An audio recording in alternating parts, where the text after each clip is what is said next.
பிரதமர் நரேந்திர மோடி பேசுற ஒரு காணொளி தான் இன்னைக்கு சமூக வலைதளங்கள்ல வைரல். அதாவது எங்களுடைய விஷன் வந்து மேக் ஏஐ இன் இந்தியா. எங்களுடைய objective make AI work for India. அதாவது ஆர்டிபிஷியல் இன்டெலிஜென்ஸை இந்தியாவுல கொண்டு வந்து அதை விக்சித் பாரதா மாத்த போறோம் அப்படின்னு மறுபடியும் ஒரு வடை சுட்டிருக்கிறாரு. மேக் இன் இந்தியா திட்டத்துக்கும் இப்படிதான் இவங்க வடை சுட்டாங்க அப்படிங்கறத ஞாபகப்படுத்த வேண்டிய கடமை நமக்கு இருக்கு. 2023-24 ஆண்டுல அதுக்கு நயா பைசா ஒதுக்கல. 2024-25 நிதியாண்டுலயும் மேக் இன் இந்தியாவுக்கு 4 நாள் ஒதுக்கல. 2025-26ல இப்போ 100 கோடி ஒதுக்கி இருக்கிறாங்க மேக் இன் இந்தியா ப்ராஜெக்ட்காக.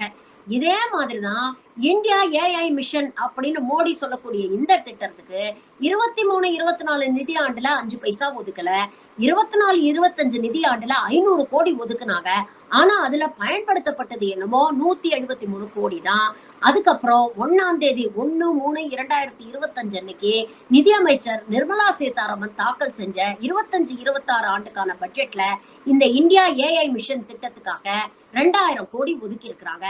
ஆனா அதுக்கப்புறம் 6ஆம் தேதி ஒரே வாரத்துல பிரஸ் இன்ஃபர்மேஷன் பியூரோ மூலமாக ஒரு ஆய்வறிக்கை வெளியிடப்பட்டது. அந்த அறிக்கையில என்ன சொல்லியிருக்கிறாங்கன்னா 2024ல ஒப்புதல் அளிக்கப்பட்ட இந்த மிஷனுக்கு மொத்தம் 10,300 கோடி 5 வருஷத்துல நாங்க செலவு பண்ண போறோம் அப்படின்னு சொல்லியிருக்கிறாங்க.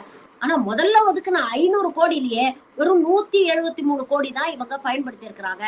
அப்போ இந்த இந்தியா ஏஐ மிஷன் என்ன லட்சணத்துல நடைமுறைப்படுத்தப்படுது அப்படிங்கறத நம்ம பாத்துக்கிட்டு இருக்கோம்.